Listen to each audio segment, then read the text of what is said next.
Good morning students, how are you? Today's topic is marketing management. आज हम नया topic start करने जा रहे हैं मार्केटिंग मैनेजमेंट में। आज हम सबसे पहले मार्केटिंग मैनेजमेंट के में पहले कोटेशन देखेंगे। कोटेशन क्या है? Marketing ensures the consumer satisfaction. Marketing management में मार्केटिंग क्या इंश्योर करती है? कंज्यूमर को कैसे सेटिस्फाई करना है। तो कंज्यूमर को सेटिस्फाई करना मार्केटिंग के जरिए ही पॉसिबल होता है। तो marketing ensures the consumer satisfaction. अब बेटा मार्केटिंग के चैप्टर में सबसे पहले हमें मार्केट के बारे में पता होना चाहिए और मार्केट के हमें दोनों व्यूज पता होने चाहिए। ट्रेडिशनल व्यू भी पता होना चाहिए मार्केट का और मार्केट का मॉडर्न व्यू भी। तो सबसे पहले हम मार्केट का ट्रेडिशनल व्यू करेंगे कि पुरानी धारणा क्या थी मार्केट के बारे में। तो मार्केट क्या थी ट्रेडिशनल व्यू में? It refers to a particular place where buyers and sellers meet each other and conduct buying and selling activities. बेटा मार्केट का ट्रेडिशनल व्यू क्या है कि एक ऐसा पर्टिकुलर प्लेस जहाँ पर बायर और सेलर मिलते हैं एक दूसरे के साथ और मिलने के बाद वो बाइंग और सेलिंग की जो एक्टिविटीज़ हैं वो कंडक्ट करते हैं। तो एक ऐसा प्रॉपर प्लेस जहाँ पर एक ऐसा पर्टिकुलर प्रॉपर प्लेस जहाँ पर बायर्स और सेलर्स मिलते हैं एक दूसरे के साथ और मिलने के बाद बाइंग और सेलिंग से रिलेटेड जो भी एक्टिविटीज़ हैं उन्हें टाइमली कंडक्ट करते हैं। तो ये जहाँ पर वो मिलेंगे और बाइंग और सेलिंग की एक्टिविटीज़ करेंगे उस प्लेस को हम किसका नाम देते हैं? मार्केट का नाम देते हैं। कौन से व्यू में? ट्रेडिशनल व्यू में। अब बेटा मार्केट का आपको मॉडर्न व्यू भी पता होना चाहिए कि मॉडर्न व्यू के अकॉर्डिंग मार्केट क्या है। मार्केट क्या है मॉडर्न व्यू में? It refers to a group of the actual and potential buyer of goods and services. बेटा मॉडर्न व्यू मार्केट का क्या है? जहां पर बेटा गुड्स और सर्विसेज के एक्चुअल लेवल के और पोटेंशियल लेवल के, जहां गुड्स और सर्विसेज के एक्चुअल और पोटेंशियल लेवल के जो बायर्स हैं वो हमें बहुत ज़्यादा जहां देखने को मिलते हैं वो मार्केट का कौन सा व्यू है? मॉडर्न व्यू है। क्या? It refers to a group of the actual and potential buyers of goods and services. Goods और सर्विसेज के एक्चुअल और पोटेंशियल लेवल के ग्रुप को किसका नाम दिया जाता है? मार्केट का नाम दिया जाता है। अब बेटा मार्केट के ट्रेडिशनल और मॉडर्न व्यू के बाद आपको कस्टमर का मीनिंग भी पता होना चाहिए कि कस्टमर कौन है। कस्टमर कौन होता है? It refers to the people और organisation who want to satisfy their need. बेटा कस्टमर में लोग भी हो सकते हैं या ऑर्गेनाइजेशन भी हो सकती है जो अपनी ज़रूरतों को क्या करना चाहती है? सेटिस्फाई करना चाहती है। उसे हम किसका नाम देते हैं? कस्टमर का नाम देते हैं। क्या? It refers to the people और organisation who want to satisfy their needs. जो भी अपनी ज़रूरतों को पूरा करना चाहता है, चाहे वो लोग हैं चाहे वो ऑर्गेनाइजेशन है, उन्हें हम किसका नाम देते हैं? कस्टमर का नाम देते हैं। तो यहाँ पर आपको बेटा बहुत से टाइप के कस्टमर के बारे में भी पता होना चाहिए कि कस्टमर की बहुत सी टाइप्स हैं। कस्टमर बेटा कौन से हो सकते हैं? फीमेल कस्टमर होते हैं, मेल कस्टमर होते हैं, इन्फेंट कस्टमर हैं, यंग कस्टमर हैं, ओल्ड एज कस्टमर हैं, रिच कस्टमर हैं, लोअर इनकम कस्टमर हैं, होलसेल कस्टमर हैं, रिटेल कस्टमर हैं। बहुत से कस्टमर होते हैं, आपको पता होना चाहिए। उसके बाद बेटा आपको मार्केटर का या जैसे हम सेलर कहते हैं इसका मीनिंग भी पता होना चाहिए कि मार्केटियर कौन होता है, सेलर कौन होता है। इसका मीनिंग है it refers to any person who takes more active part in the process of exchange. बेटा मार्केटियर या सेलर एक ऐसा व्यक्ति होता है जो बेटा एक्सचेंज के प्रोसेस में, बिल्कुल प्रॉपर तरीके से, बहुत एक्टिव तरीके से जो रोल प्ले करता है। किस प्रोसेस में? एक्सचेंज के प्रोसेस में जो एक्टिव तरीके से रोल प्ले करता है, उस पर्सन को किसका नाम दिया जाता है? मार्केटियर का या सेलर का नाम दिया जाता है। तो मार्केटियर और सेलर कौन है? It refers to any person who takes more active part in the process of exchange। अब बेटा मार्केटियर और सेलर के मीनिंग के बाद आपको मार्केटियर की टाइप्स भी पता होनी चाहिए। गुड्स के भी मार्केटियर होते हैं और सर्विस के भी मार्केटियर होते हैं। गुड्स के मार्केटियर क्या है? जैसे जितने भी गुड्स हैं, कोई शैम्पू वगैरह है, कोई बाथिंग सोप वगैरह है, उनके मार्केट में बहुत से मार्केटियर हैं, तो ये गुड्स के मार्केटियर हैं, जैसे साबुन के, शैम्पू के। ऐसे ही बेटा मार्केट में सर्विसेज के भी मार्केटियर हैं। सर्विस में जैसे पंजाब नेशनल बैंक अपनी सर्विसेज देता है, सिटी बैंक अपनी सर्विसेज देता है, इंडियन एयरलाइंस अपनी सर्विसेज दे रहे हैं। तो ये जो इनके मालिक हैं, ये सर्विसेज के मार्केटियर में क्या करते हैं? रोल प्ले करते हैं।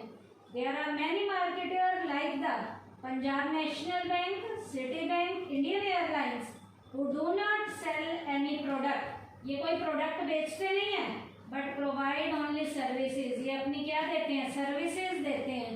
They are called service marketer. इन्हें हम क्या कहते हैं? सर्विस के मार्केटियर कहते हैं। अब बेटा आपको मार्केटिंग का मीनिंग भी पता होना चाहिए। मार्केट के दोनों व्यूज पढ़े, कस्टमर का मीनिंग पढ़ा, मार्केटियर का मीनिंग पढ़ा। अब आपको मार्केटिंग का मीनिंग पता होना चाहिए। मार्केटिंग का मीनिंग क्या है?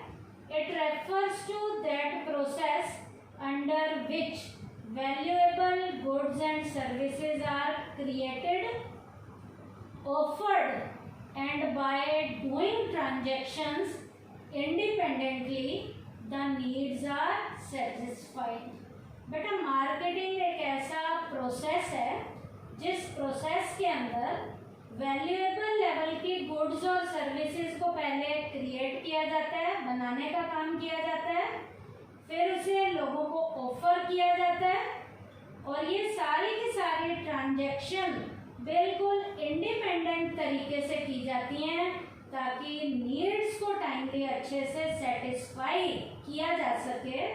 इस सारे प्रोसेस को किसका नाम दिया जाता है? मार्केटिंग का नाम दिया जाता है। तो मार्केटिंग क्या है? It refers to that process under which valuable goods and services are created, offered and by doing transactions independently the needs are satisfied. Marketing एक ऐसा प्रोसेस है जिसके अंदर वैल्यूएबल गुड्स और सर्विसेज को पहले क्रिएट किया जाता है, बनाया जाता है, फिर उन्हें लोगों को ऑफर किया जाता है, दिया जाता है, और ये सारी की सारी जो ट्रांजैक्शंस हैं इंडिपेंडेंट तरीके से की जाती हैं ताकि नीड्स को, लोगों की ज़रूरतों को टाइमली क्या किया जा सके? सेटिस्फाई किया जा सके। इस सारे प्रोसेस को मार्केटिंग का नाम दिया जाता है। बेटा मार्केटिंग की फीचर्स क्या क्या हैं? पहली फीचर है need and want. Marketing is the process of fulfilling the needs and wants of the consumer. Marketing एक ऐसा प्रोसेस है जिसमें कस्टमर की नीड और वांट्स को टाइमली क्या किया जाता है? सेटिस्फाई किया जाता है, पूरा किया जाता है। अब आपको बेटा नीड और वांट का मीनिंग पता होना चाहिए। नीड का मीनिंग क्या है? It means a feeling of deficiency of something. बेटा हमें किसी भी चीज़ की कमी जो महसूस हो रही है, किसी भी चीज़ की हमें कमी महसूस हो रही है, if it is not satisfied, यदि ये कमी हमारी पूरी नहीं होगी, इट रिजल्ट इन डिससेटिस्फैक्शन, इससे हमें डिससेटिस्फैक्शन मिलनी शुरू हो जाएगी। जैसे एग्जांपल है फीलिंग हंग्री, जैसे हमें क्या लगी है, भूख लगी है। भूख लगी है इसका मतलब किसी चीज की क्या है, कमी है, हम क्या है, डिससेटिस्फाई है, ये क्या है, नीड है। अब वांट क्या है, when need is seen in some special contest. अब जो नीड को जब किसी स्पेशल कॉन्टेस्ट में देखा जाता है, जब नीड को किसी स्पेशल कॉन्टेस्ट में देखा जाता है, कैसे, एग्जाम्पल दिया हुआ है, रिलीजन, इंडिविजुअलिटी, उसके बाद culture etcetera, it is called want. इसे हम किसका नाम देते हैं, वांट का नाम देते हैं। कैसे बेटा, मान लीजिए हमें भूख लगी है, हमें क्या लगी है, भूख लगी है, और भूख लगी है, वो भूख हमारी सांभर डोसे से शांत हो सकती है, तो सांभर डोसा ही हमारी उस भूख को क्या करता है, शांत करता है। आपको कोई रोटी देगा तो रोटी से आपकी भूख शांत नहीं होगी, तो हम क्या कह सकते हैं बेटा, वो जो हमारी जरूरत है, उस जरूरत को पूरा करने के लिए हमें क्या चाहिए, क्या चाहिए ताकि हमें सेटिस्फेक्शन मिले, वो क्या है, वांट है। इसका मतलब नीड को जिस स्पेशल कॉन्टेस्ट में देखा जाता है, उसे किसका नाम दिया जाता है, वांट का नाम दिया जाता है। तो ये पहला पॉइंट था, नीड एंड वांट। कस्टमर की नीड और वांट को मार्केटिंग के प्रोसेस के जरिए क्या किया जाता है, पूरा किया जाता है।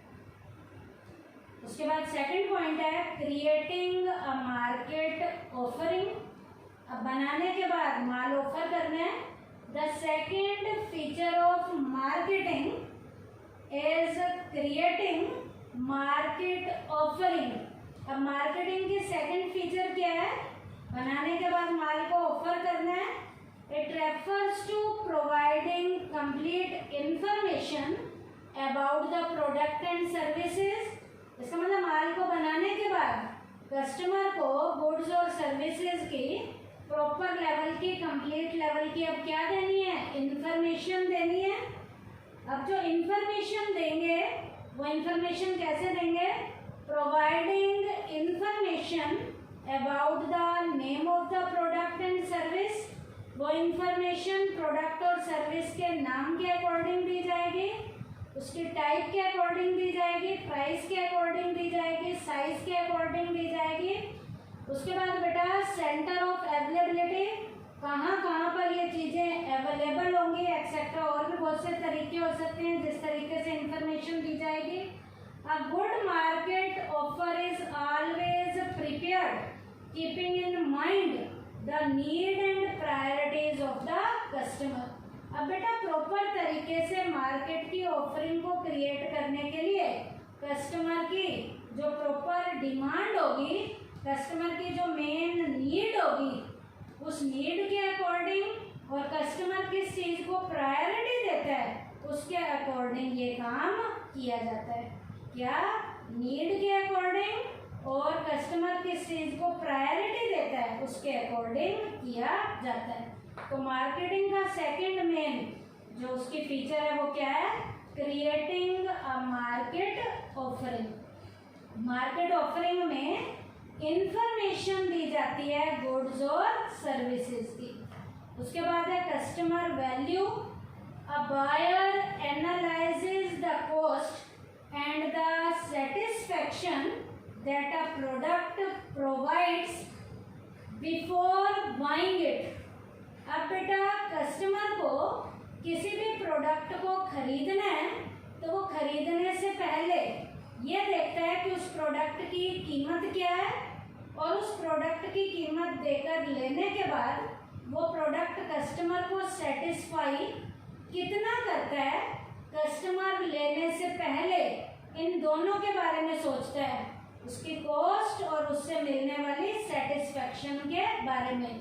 When he or she finds that the satisfaction that is provided out weigh the cost factor, only then he or she buy it.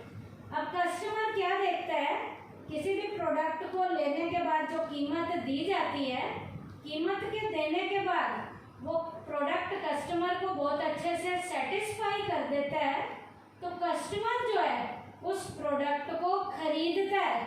क्यों? क्योंकि उसकी कीमत देने के बाद उस प्रोडक्ट ने कस्टमर को क्या किया है, सेटिस्फाई किया है। The seller should manufacture the product keeping in view this tendency of the customer. अब प्रोडक्ट को बनाने वाला प्रोड्यूसर कस्टमर की इस टेंडेंसी को ध्यान में रखते हुए प्रोडक्ट को बनाने का काम करता है। A seller who does not pay attention to the importance that a buyer pays to a product is sure to lag behind in the race of the competition. अब बेटा यदि इस तरीके को ध्यान में रखकर बनाने वाला बनाता है और बेचने वाले आगे बेचते हैं, तो प्रोडक्ट कंपटीशन में बना रहता है, नहीं तो वो प्रोडक्ट कंपटीशन से क्या हो जाता है, आउट हो जाता है। तो मार्केटिंग की थर्ड फीचर क्या है, कस्टमर वैल्यू। बनाने वाले ने वो प्रोडक्ट बनाना है, वो कस्टमर को खरीदने के बाद क्या भी दे, सेटिस्फेक्शन भी दे, तभी वो प्रोडक्ट कंपटीशन को फेस कर पाता है, नहीं तो वो प्रोडक्ट कंपटीशन से आउट हो जाता है। उसके बाद फोर्थ पॉइंट है एक्सचेंज मैकेनिज्म। अब बेटा एक्सचेंज का काम भी करना है, लेना और देना है। Exchange has a special importance in marketing. Marketing में एक्सचेंज को स्पेशल लेवल की इम्पोर्टेंस दी जाती है।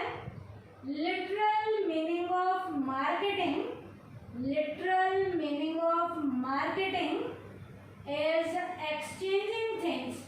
मार्केटिंग का लिटरल मीनिंग क्या है, थिंग्स का एक्सचेंज करना। एक्सचेंज का मतलब होता है लेना और देना। Marketing has two sides. Marketing की दो साइड होती हैं, एक होता है बायर और एक होता है सेलर। एक बेचने वाला होता है और एक खरीदने वाला होता है। Marketing becomes possible only by the medium of exchange. Marketing का काम एक्सचेंज के मीडियम के जरिए ही क्या हो सकता है, पॉसिबल हो सकता है। इसका मतलब मार्केटिंग का काम एक्सचेंज के मीडियम के जरिए ही पॉसिबल होगा, तो एक्सचेंज को हम क्या कहते हैं, it can be said that exchange is the essence of marketing. Exchange जो है मार्केटिंग का क्या है, सार है। क्यों? क्योंकि मार्केटिंग का काम एक्सचेंज के मीडियम के जरिए ही होता है। इसमें खरीदने वाले भी होते हैं और बेचने वाले भी होते हैं। तो अब एक्सचेंज जब मार्केटिंग में एज अ मीडियम में रोल प्ले करता है, इसके बिना काम हो ही नहीं सकता। तो एक्सचेंज को हम मार्केटिंग का क्या कहते हैं, एसेंस कहते हैं, सार कहते हैं। अब बेटा एक्सचेंज के लिए कुछ चीज़ें इम्पोर्टेंट है जो हमें पता होनी चाहिए। Some things are important in respect of exchange. Exchange के संदर्भ में कुछ चीज़ें बहुत इम्पोर्टेंट हैं जो हमें पता होनी चाहिए। सबसे पहला है the presence of two sides. दो साइड्स के बारे में हमें पता होना जरूरी है, जो प्रेजेंट होनी चाहिए। The buyer and the seller, खरीदने वाले भी होने चाहिए और बेचने वाले भी होने चाहिए, पहला। Second, both should be capable of paying each other something. दोनों जो है एक दूसरे को देने के लिए भी कैपेबल होने चाहिए। जैसे एक ने माल देना है तो दूसरे ने पैसा देना है, क्या, money in exchange of product. Product लेंगे तो बदले में क्या देंगे, पैसा। तो क्या है ये point, both should be capable of paying each other something. उसके बाद थर्ड पॉइंट है both must have the ability to communicate. दोनों में कम्युनिकेट करने की एबिलिटी भी होनी जरूरी है। In the absence of communication no buying and selling can take place.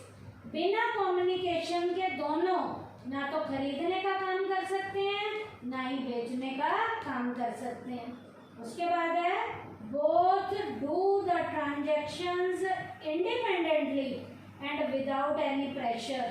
दोनों अपनी अपनी ट्रांजैक्शन इंडिपेंडेंट तरीके से करेंगे बिना किसी प्रेशर के। क्या? Both do the transactions independently and without any pressure. बिना प्रेशर के दोनों अपनी अपनी ट्रांजैक्शंस को इंडिपेंडेंट तरीके से करेंगे। लास्ट पॉइंट है both the parties make transaction for their own satisfaction. दोनों पार्टीज ये ट्रांजैक्शन अपनी अपनी सेटिस्फैक्शन के लिए करेंगी। क्या? Both the parties make transaction for their own satisfaction. दोनों पार्टीज इन ट्रांजैक्शन को अपनी अपनी सेटिस्फैक्शन के लिए करेंगी। तो ये मैंने आपको एक्सचेंज की कुछ इम्पोर्टेंट बातें बताई जो हमें पता होनी जरूरी है। तो आज के टॉपिक में हमने मार्केटिंग मैनेजमेंट में मार्केट के दोनों मीनिंग किए हैं, कस्टमर का मीनिंग किया है, मार्केटर और सेलर का मीनिंग किया है, उसके बाद मार्केटिंग का मीनिंग किया है और मार्केटिंग की हमने क्या की है, फीचर्स किए हैं। थैंक यू बेटा।